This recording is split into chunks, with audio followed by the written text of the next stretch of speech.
अब तो खुद भारत के अंदर से ये आवाजें आना शुरू हो गई हैं कि चीन मुसलसल अरुणाचल प्रदेश के ऊपर कार्रवाइयों का सिलसिला तेज कर रहा है। बाकायदा तौर पर एप्लीकेशंस भारत की पुलिस को मौसूल हो रही हैं और भारत अभी तक सोच विचार में है कि हमने चीन को जवाब देना है या फिर नहीं देना। ये जो पूरी एप्लीकेशंस भारत की पुलिस को मौसूल हो रही हैं, इसके ऊपर हमने बात करनी है और किन किन इलाकों पर चीन भारत के कंट्रोल कर चुका है, इस हवाले से भी हमने आज के इस व्लॉग में बात करनी है। और इजराइल और आज़रबाईजान जिनके ताल्लुकात मिसाली हैं तस्वीराती लिहाज से, इक्तिसादी लिहाज से, मगर एकदम से दोनों के ताल्लुकात जो हैं वो किसी हद तक कशीदा हो चुके हैं। आज़रबाईजान इजराइल के साथ नाराज आपको नजर आता है। ये क्या माजरा हुआ है, इसके ऊपर भी हमने बात करनी है। और एक आपने नोट किया होगा, एक खास पैटर्न नजर आ रहा है। ईरान के वो तंजीमें, ईरान की जो प्रॉक्सीज का नेटवर्क है, चाहे वो इराक के अंदर है, चाहे वो लेबनान के अंदर है, चाहे वो यमन के अंदर है, अब उनके खिलाफ जो घेरा तंग किया जा रहा है खुद उन्हीं के ममालिक कर रहे हैं। जैसे लेबनान के अंदर, इराक के अंदर बाज़ गिरफ्तारियां हुई हैं। ईरानी वज़ीर ख़ारजा फ़ौरन इराक के अंदर पहुंच चुके हैं और सऊदी अरब भी कुछ नई चीज़ों की मनसूबाबंदी कर रहा है।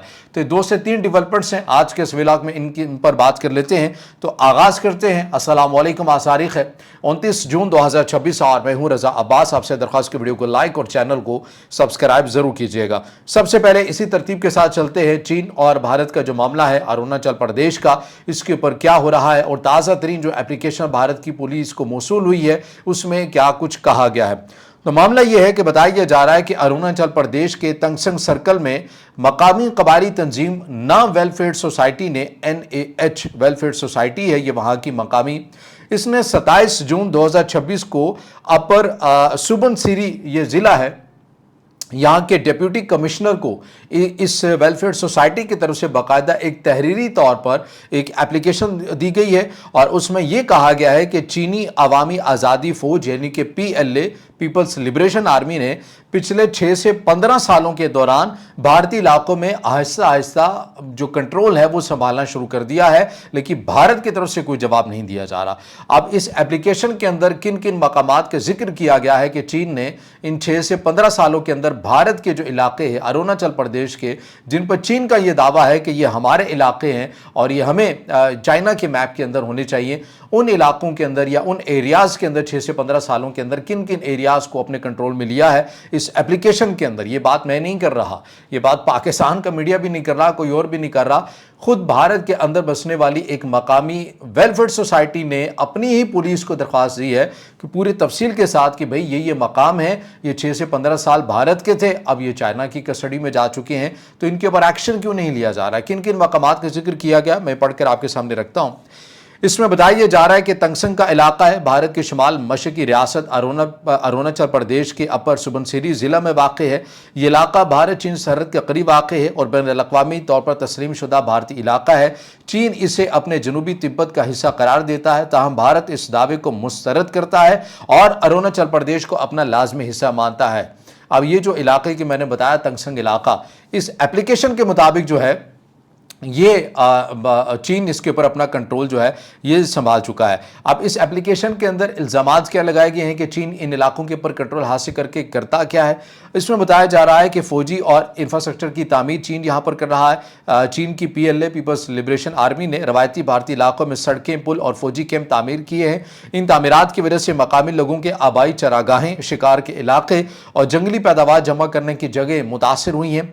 तंजीम ने मखसूस मकामात का जिक्र किया है जिनमें एसफीला की बात की जा रही है, पानियार की बात की जा रही है, मेरपान की बात की जा रही है और पोर्ट तरांग की बात की जा रही है। इसी तरह 1 से 2 और इलाके हैं, ये उसी एप्लीकेशन के अंदर इनके नाम दर्ज हैं जो ना वेलफेयर सोसाइटी की तरफ से अपनी पुलिस यानी डिप्टी कमिश्नर को दरख्वास्त भेजी गई है कि 6 से 15 साल पहले ये इलाके भारत के थे, अब यहाँ पर चीन ने अपना कंट्रोल संभाल लिया है और ना सिर्फ कंट्रोल संभाला है, फौजी इंफ्रास्ट्रक्चर तेजी के साथ कायम कर रहे हैं, सड़कें बना रहे हैं, पुल बना रहे हैं और ये इलाके तो भारत के थे। तो आप इसके ऊपर एक्शन क्यों नहीं ले रहे। अब एक्शन किस तरह से लिया जाए। ज़ाहिर है खुद भारतीय हुकाम ये कह चुके हैं कि चीन के खिलाफ हम कार्रवाई करने के हवाले से सोच विचार से ही काम लेते हैं, तो सोच विचार ही चल रही है और चीन 6 से 15 सालों के अंदर खामोशी के साथ ये तकरीबन 7 से 8 इलाके तो बनते हैं जहाँ पर वो अपना जो कंट्रोल है वो संभाल चुका है। अब इसके ऊपर भारत जो है इस एप्लीकेशन के ऊपर भारत का सरकारी सतह के ऊपर कोई मौक़िफ़ सामने नहीं आया। भारत की दफ्तर ख़ारजा की तरफ से ज़रूर अरुणाचल प्रदेश के ऊपर एक प्रिंसिपल स्टांस लिया जाता है। वो चाइना भी एक प्रिंसिपल स्टांस एक अलग से लेता है कि हमारा इलाका है, भारत भी कह देता है कि हमारा इलाका है। लेकिन ये जो वेलफेयर सोसाइटी ने जिन एरियाज़ का नाम लिया है और दरख्वास्त के अंदर तहरीरी तौर के ऊपर बताया है, इन इलाकों के हवाले से भारत की ना ही पुलिस कोई बात कर रही है और ना ही भारत की किसी सरकार के किसी रहनुमा की तरफ से बताया गया है कि भाई हम इसके ऊपर कोई एक्शन लेंगे नहीं लेंगे। जो भी कोई स्टेटमेंट होगी कोई मंजर आम के ऊपर नहीं आई, बिल्कुल आपको सन्नाटा और खामोशी जो है ये नज़र आती है। एक तो ये खबर है जो हमने आपके सामने रखी है। इसके बाद हम बात कर लेते हैं कि जो इजराइल और आज़रबाईजान के ताल्लुकात किसी हद तक कशीदा हुए हैं और उसकी वजह, उसका पस मंज़र क्या है। पहले तो ये जान लीजिए कि हुआ क्या है, आज़रबाईजान ने किस मामले के ऊपर इजराइल के साथ अपना जो एहतजाज है या नाराज़गी है उसका इजहार किया है। तो माजरा ये हुआ है कि जून 2026 को इजरायली हुकूमत ने मुतफ़िक़ा तौर पर आर्मीनिया जेनोसाइड को बाज़ाब्ता तौर पर तस्लीम कर लिया है। ये फैसला खारजा अमूर के वज़ीर की तजवीज़ पर इजराइल की जो कैबिनेट है, काबीना है, उनके इजलास में ये मंजूर हुआ। इससे पहले इजराइल के दहाइयों से इससे तस्लीम से गुरेज कर रहा था। अभी आर्मीनिया के अंदर कौन सा ऐसा जेनोसाइड हुआ, ये 1915-16 की बात है, पहली जंग अजीम की बात है। और जिस वक्त आप ये कह लें कि खिलाफत उस्मानिया थी, सोवियत यूनियन था, और ये चूँकि जो इलाका था आर्मीनिया का ये उस वक्त सोवियत यूनियन में आया करता था, और ये जब पहली जंग अजीम थी तो यहाँ पर जो खिलाफत उस्मानिया है उससे मुतल्लिक आर्मीनिया का ये मौक़िफ़ है कि उन्होंने आर्मीनिया में जो आज वाक़ है आर्मीनिया, यहाँ पर तकरीबन 15 लाख सिविलियन का खून बहाया था, 15 लाख लोगों को मारा था, जिसे आज भी आर्मीनिया की तारीख़ में आर्मीनियन जेनोसाइड का नाम दिया जाता है। अब इस आर्मीनियन जेनोसाइड को इजराइल ने सरकारी सतह के ऊपर तस्लीम कर लिया है और आज़रबाईजान इसके ऊपर नाराज़ हो रहा है। आज़रबाईजान क्यों नाराज़ हो रहा है? ज़ाहिर है आज़रबाईजान के जो ताल्लुकात हैं वो तुर्की के साथ अच्छे हैं। तुर्की का आज भी, चूँकि खिलाफत उस्मानिया तो ख़त्म होगी, टूट फूट का शिकार होगी, अब तुर्की है, तो तुर्की आज भी इसको आर्मीनिया जेनोसाइड नहीं मानता है। तुर्की कहता है कि दो फ़रीक़ैन की आपस में लड़ाई हुई तो लड़ाई होती है तो फिर ऐसा तो होता है और दोनों साइड के ऊपर सिविलियन का नुकसान हुआ, ये वही नुकसान था। जब आप जेनोसाइड का लफ्ज़ इस्तेमाल करते हैं तो ज़ाहिर है उसके असरात होते हैं आलमी सतह के ऊपर, जिसका मतलब ये होता है कि एक मुल्क ने या एक रियासत ने जो जंगी क़वानीन है उन्हें भी सबूताज किया है या उन्हें भी तोड़ा है। तो आज़रबाईजान इजराइल से इस वजह से नाराज़ है कि आपने आर्मीनिया जेनोसाइड को क्यों तस्लीम किया है। अब इजराइल ने क्यों तस्लीम किया, इसका भी ज़ाहिर एक पस मंज़र है। इजराइल और तुर्की के ताल्लुकात कुछ अच्छे नहीं हैं, यह आपको पता है, और इसीलिए उसने इस आर्मीनिया जेनोसाइड को एक्सेप्ट करके सिफारती सतह के ऊपर तुर्की के लिए एक चैलेंज या एक मुश्किल पैदा करने की कोशिश की है या इस मामले को दोबारा से ज़िंदा करने की कोशिश की है। और आज़रबाईजान और तुर्की चूँकि पार्टनर हैं, एक अच्छे ताल्लुकात हैं, और आज़रबाईजान इस वजह से अपनी नाराज़गी का इज़हार कर रहा है। और वैसे भी आज़रबाईजान के आर्मीनिया के साथ भी ताल्लुकात अच्छे नहीं है। तो ये एक पस मंज़र है जो आपके सामने रखा है कि इजराइल ने क्यों आर्मीनिया जेनोसाइड को सरकारी सतह के ऊपर तस्लीम किया है और आज़रबाईजान उसके ऊपर अपनी नाराज़गी का इज़हार क्यों कर रहा है। तो आप ये कह सकते हैं कि इस फैसले के पीछे तुर्की और इजराइल की जो कशीदगी है वो भी कहीं ना कहीं है, और इसको आप सिफारती तकरार भी कह सकते हैं, सिफारती कशीदगी भी कह सकते हैं। ये सिफारती सतह के ऊपर जो इक़दामात अपने मुल्क मुखालिफ या दूसरे मुल्क के साथ उठाए जाते हैं जिनके साथ ताल्लुकात अच्छे नहीं हैं, तो उन्हें सिफारती सतह के ऊपर एक चैलेंज देने के लिए ये इक़दाम जो है मुमकिन तौर पर ये इजराइल की तरफ से किया गया। तो ये आसान और मुख्तसर सा मैंने आपको ये जो किस्सा है ये सुना दिया है कि इसके पीछे का जो पस मंज़र है वो क्या है।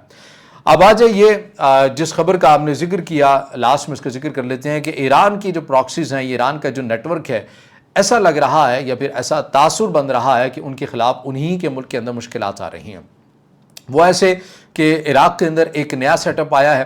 पहले एक ऐसे शख्स ने वज़ीर आज़म बनना था जो कि ईरान के इंतहाई करीब समझे जाते थे और वो ख़ुद भी कट्टर किस्म के ईरान के हिमायती थे, लेकिन अमेरिका के सदर की तरफ से, डोनाल्ड ट्रंप की तरफ से कहा गया कि अगर इस शख्स को इराक़ के सिस्टम ने वज़ारत आला का या वज़ीर आज़म का मनसब दिया या अगर वो जीत गए तो फिर इराक़ के साथ जो भी मामलात हैं अमेरिका के इमदाद की मद में, जिस भी मद में, वो ख़त्म कर दिए जाएंगे और मुमकिन तौर पर इराक़ के ऊपर भी पाबंदियों का सिलसिला हो जाएगा। तो बहरहाल इराक़ की फिर वो जो शख्सियत है वो पीछे हट जाती है। फिर एक और आते हैं, वो भी किसी वजह से नहीं बन पाते हैं। फिर अभी एक और है, इनका कोई सियासी बैकग्राउंड तो नहीं है, लेकिन आप ये कह सकते हैं कि ये एक बैंकर थे, बैंक अकाउंट्स वगैरह में वहाँ पर मामलात देखा करते थे और अब ये वज़ीर आज़म बन गए। इनसे मुतल्लिक़ ये कहा जाता है कि ये ईरान के नज़रियात, उनके अफकार या ईरान की ख़ारजा पॉलिसी से कुछ ख़ास मुतफ़िक़ नहीं बल्कि उनके किसी हद तक मुखालिफ नज़र आते हैं। और बाज़ दावों के मुताबिक, ये तजज़ियाकारों के मुताबिक, उनकी अपनी राय के मुताबिक ये जो शख्सियत अभी इराक़ के अंदर वज़ीर आज़म बनी है ये ज़्यादा अमेरिका के करीब आपको नज़र आते हैं। अब उसी को देखते हुए इन्होंने इराक़ की सिक्योरिटी फोर्सेस ने अपने वज़ीर आज़म की हिदायत पर मुतादिद जो अरकान पार्लियामेंट है उन्हें गिरफ़्तार किया है। और ये जो अरकान पार्लियामेंट गिरफ़्तार हुए हैं, रस्मी तौर के ऊपर इनसे मुतल्लिक़ ये बात सामने आ रही है कि बदउनवानी और करप्शन के अंदर मुलव्विस है। लेकिन इसके पीछे पस पर्दा एक खेल ये बताया जा रहा है कि ये वो अफराद थे जो कि ईरान की हिमायत में थे, ईरान के करीब समझे जाते थे और किसी न किसी तरह ईरान के साथ ये राबते में रहा करते थे। और ईरान का जो इराक़ के अंदर एक तंजीमी सतह का जो सेटअप मौजूद है ये उसके भी करता धरता थे। तो इन अफराद को गिरफ़्तार किया जा रहा है और दीगर शख्सियात को भी गिरफ़्तार किया जाएगा। अब इन्हीं तमाम तर चीज़ों को देखते हुए ईरान के जो वज़ीर ख़ारजा है अब्बास अराक़ची वो इराक़ का दौरा भी कर रहे हैं। अब उस दौरे का एलामिया क्या निकलता है, सूरत हाल किस हद तक जाती है, बहरहाल ये आने वाला वक्त ही बताएगा। लेकिन इसी किस्म की जो सिचुएशन है वो लेबनान के अंदर भी नज़र आ रही है। लेबनान के अंदर अब आपको ईरान की जो हिमायत याफ्ता एक तंजीम है उसके अगेंस्ट अवामी सतह के ऊपर एक बयानिया बनाया जा रहा है, उसके अगेंस्ट एहतजाज होते हुए भी उस तरह से नज़र आ रहे हैं। और ये तासुर और ये चीज़ें करने की कोशिश की जा रही है कि लेबनान के अपने लोग उस तंजीम के ख़िलाफ़ है चीज़ें हैं तो उसको ख़त्म होना चाहिए। तो ये दो सतह के ऊपर ये चैलेंजेस आ रहे हैं ईरान की प्रॉक्सीज़ को। तीसरी बड़ी जगह है वो है यमन, और यमन में जहाँ पर हुसियों की बात की जाती है। अब वहाँ से मुतल्लिक़ क्या तफसीलात हैं मैं पढ़कर आपके सामने रख देता हूँ। बताया जा रहा है कि अड्डाली और अल हदीदिया के इलाकों में झड़पें हुई हैं और दोनों फरीक कबाइल और मुसल्लह ग्रुप्स जमा कर रहे हैं। यानी कि बताया जा रहा है कि सऊदी अरब पहले तो उसने आर्मी अपनी भेजी थी, अपने तमाम तर वसाइल लगाए थे, लेकिन अब वो अपने जो कबाइल हैं जिनको उन्होंने मुत्तहिदा अरब अमारात की प्रॉक्सी के खिलाफ इस्तेमाल किया, अब उन्हें ही हौसियों के करीब करीब इलाकों में भेजा जा रहा है कि वो हौसियों से लड़ें, चीज़ें करें ताकि हौसियों का जो असर और रसूख है इसको तोड़ा जा सके। और कल को अगर दोबारा कोई कशीदगी होती है, कोई यमन साइड से सऊदी अरब के लिए जो ख़तरा है वो हमेशा हमेशा के लिए ख़त्म हो जाए और एक नई मुमकिन तौर पर सिविल वार जो है ये ऐन मुमकिन है कि आने वाले दिनों में आप देखें यमन के अंदर शुरू हो सकती है। क्योंकि जो थोड़ी बहुत जो आगाज़ है कशीदगी का वो यमन के अंदर बहरहाल हो चुका है और यमन के हौसियों की तरफ से भी सख्त किस्म के जो बयानात हैं वो दिए गए हैं सऊदी हुकूमत के लिए भी कि अगर उन्होंने ऐसा किया और हौसियों का एक माशी तौर के ऊपर अगर उनको घेरने की कोशिश की, माशी तौर के ऊपर उनके लिए मुश्किलात पैदा करने की कोशिश की तो सूरत हाल तब्दील भी हो सकती है। तो बहरहाल ये वो सूरत हाल है और एक पैटर्न के साथ ऐसा लगता है कि हर वो तंजीम जो कि ईरान के करीब है उसके लिए मुश्किलात उन्हीं के मुल्क के अंदर होती हुई नजर आती हैं। अब इनके ऊपर काबू पाया जा सकता है या नहीं जाया जा सकता, ये एक अलहदा बहस है, एक अलग डिबेट है। क्योंकि इन तंजीमों की भी एक बहरहाल एक तारीख है जिन्हें आलमी सतह के ऊपर बैन भी किया हुआ है, जो ईरान के हिमायत याफ्ता भी है। अब ये बहरहाल एक अलग से डिबेट है कि आया इन चीज़ों से ये तंजीमें ख़त्म हो सकेंगी, ईरान का इन तंजीमों के ज़रिए जो इस खत्े के अंदर असर और रसूख है क्या वो ख़त्म हो सकेगा या नहीं। बहरहाल ये आने वाला वक्त ही बताएगा। ये 2 से 3 खबरें थी जो आपके सामने रखी हैं। अब इससे जुड़ा आपका कुछ सवाल हो या राय हो तो ज़रूर कमेंट में ज़ाहिर ख्याल कीजिएगा, वीडियो को लाइक कीजिएगा, दोस्तों के साथ शेयर कीजिएगा और इस चैनल को ज़्यादा से ज़्यादा सब्सक्राइब भी।